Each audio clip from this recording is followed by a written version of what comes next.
नमस्कार, online classes में आपका स्वागत है। हमने अपने पिछले वीडियो में शांत और अशांत दशमलव प्रसार के 2 and 5m रूप के बारे में पढ़ा था। आज हम इसको कुछ उदाहरण के द्वारा और किस प्रकार व्यक्त करते हैं इसके बारे में समझेंगे। सबसे पहले परिभाषा के तौर पे 2 and 5m रूप क्या है।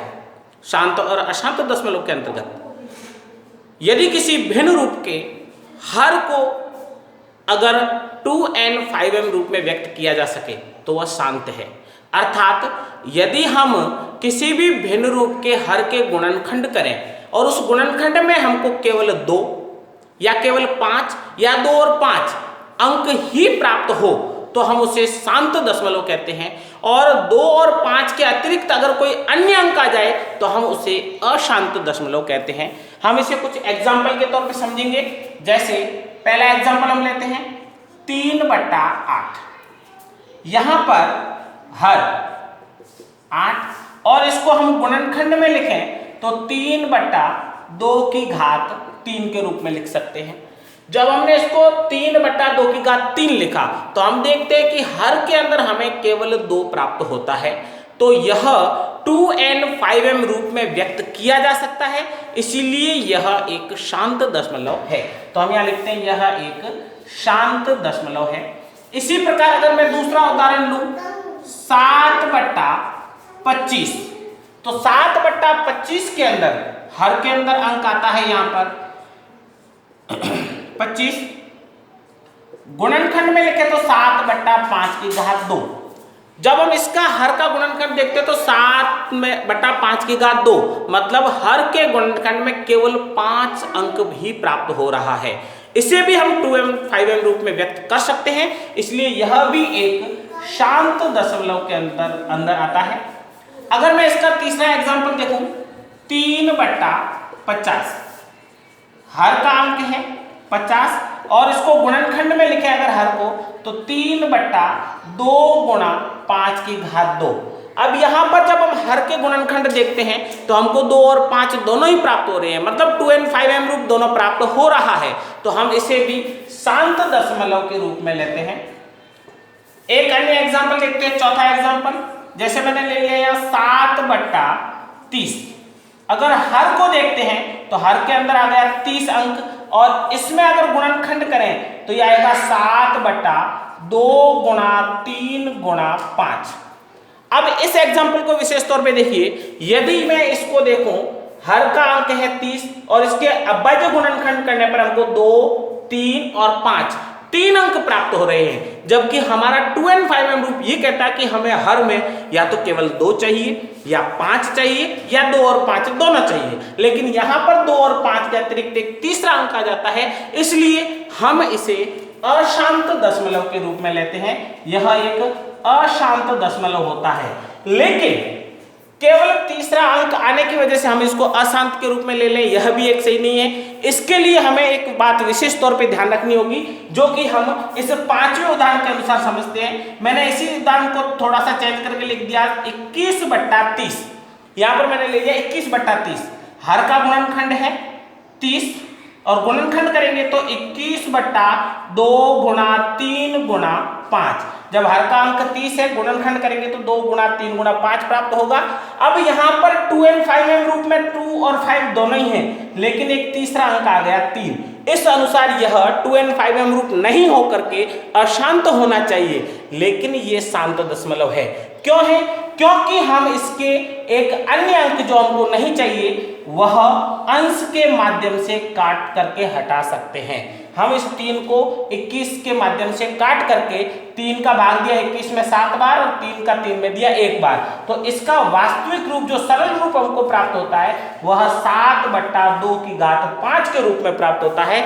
इस प्रकार यह एक शांत दशमलव है, लेकिन केवल हर के गुणनखंड के अनुसार अगर हम देखते तो हम सीधा ही देख कर देते कि ये एक अशांत है। लेकिन शांत और अशांत का निर्णय लेने से पहले हमें ये देखना चाहिए कि जो अतिरिक्त अंक आ रहा है क्या वह अंश के माध्यम से हट सकता है, और अगर हट सकता है तो वह उसको हटा करके हम उसको शांत दशमलव के रूप में प्राप्त कर सकते हैं। यह तो था 2 and 5m रूप के अंतर्गत शांत और अशांत कैसे प्राप्त करते हैं और किस प्रकार से हम 2 and 5m रूप लेते हैं उसका एक एग्जाम्पल। इन्हीं एग्जाम्पल के माध्यम से हम किसी भी भिन्न रूप को दशमलव प्रसार के रूप में कैसे प्राप्त कर सकते हैं, उनको दशमलव के रूप में कैसे लाते हैं 2 and 5m के रूप द्वारा, उसके बारे में हम देखेंगे। जैसे कि पहले एग्जाम्पल के अंदर हमको प्राप्त हुआ है 3/2 जब बात 2 and 5m रूप की आती है तो यहां पर 2 है, लेकिन 2 और 5 दोनों की घातें चाहिए और समान घातें चाहिए। और गणित का नियम ये कहता है कि अगर हम हमारी मर्जी से अंश में या हर में कुछ फेरबदल करते हैं तो दोनों पक्षों में होता है। अगर अंश में करेंगे तो हर में भी करना पड़ेगा और लेफ्ट हैंड साइड में करते हैं तो राइट हैंड साइड में भी करना पड़ेगा। इसी प्रकार हम इसको 3 बटा, अगर 2 है तो अपनी मर्जी से 5 का गुणा अगर हर में करते हैं तो हमें 5 का गुणा अंश में भी करना होगा। और जब इसे हम आगे सरल करते हैं तो 3 गुणा 125 बटा 2 का गुणा 5 से 10 और घात वही की वही 3। ये घातांक के दूसरे नियम के अनुसार अगर आधार अलग अलग हो और घातें समान हो और बीच में गुणा का चिन्ह हो तो दोनों आधारों का गुणा हो जाएगा और घात वही वापस लग जाएगी। इसे सरल करने पर हमें प्राप्त हुआ 375 बटा 10 है, तो हमने इसको 3 शून्य लगा दिए और जितने शून्य हैं उतने अंकों को छोड़ के दशमलव लगाते हैं। 5 7 3 दशमलव लगा के आगे लगा दिया 0, अर्थात 0.375। दूसरा एग्जांपल देखें 7/5 वही का वही 2 and 5m रूप, केवल 5 है तो हमें 2 की समान घात रखते हुए इसका गुणा करना पड़ेगा। हमने 2 की घात 2 का गुणा किया हर में, तो हमें 2 की घात 2 का गुणा करना पड़ेगा अंश में। सरल करें 7 गुणा, यहां पर 2 की घात 2 लेनी है, 7 गुणा 4, 5 दूनी 10 और घात वापस आ जाएगी 2, 7 चौक 28 बट्टा में आ जाएगा 100। वही 2 अंक छोड़ते हुए दशमलव लगाना 0.28। इसी प्रकार तीसरा एग्जांपल देखते हैं 3/2 गुणा 5 यहां पर हमें हर में 2 और 5 दोनों की ही घातें प्राप्त है, लेकिन दोनों की घात समान होनी चाहिए। जब हम इसकी समानता लेने की कोशिश करते हैं तो 5 की घात 2 है लेकिन 2 की घात 1 है, तो हमने अपनी तरफ से 2 की घात 1 और ऊपर अंश और हर दोनों में गुणा किया 3 गुणा 2 और ये हो जाएगा 2 की घात 2 गुणा 5 की घात 2। सरल करने पर 6 और ये आ जाएगा 10 की घात 2, 6/100।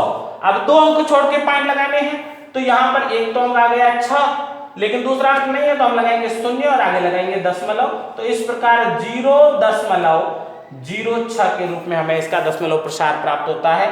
चूंकि यह एक अशांत है इसलिए इसका दशमलव प्रसार हम ज्ञात नहीं करेंगे। और यहाँ पर अगला अंक हमारे को प्राप्त हुआ था सरल भिन्न के रूप में 7/2 गुणा 5 और ये सरलतम रूप में 7/10 के रूप में आएगा, तो 0.7 के रूप में इसका दशमलव प्रसार ज्ञात होगा। इस प्रकार हम 2 and 5m रूप के माध्यम से सबसे पहले तो शांत और अशांत और उसके बाद में दशमलव प्रसार कैसे ज्ञात करते हैं इसके बारे में जान सकते हैं। यह हमारे बोर्ड परीक्षाओं में 1 और 2 नंबर के अंदर पूछे जाने वाले प्रश्नों में कई बार आ चुका है और महत्वपूर्ण भी है। अगले टॉपिक में हम करेंगे यूक्लिड विभाजन के माध्यम से HCF कैसे ज्ञात किया जा सकता है। तब तक के लिए नमस्कार।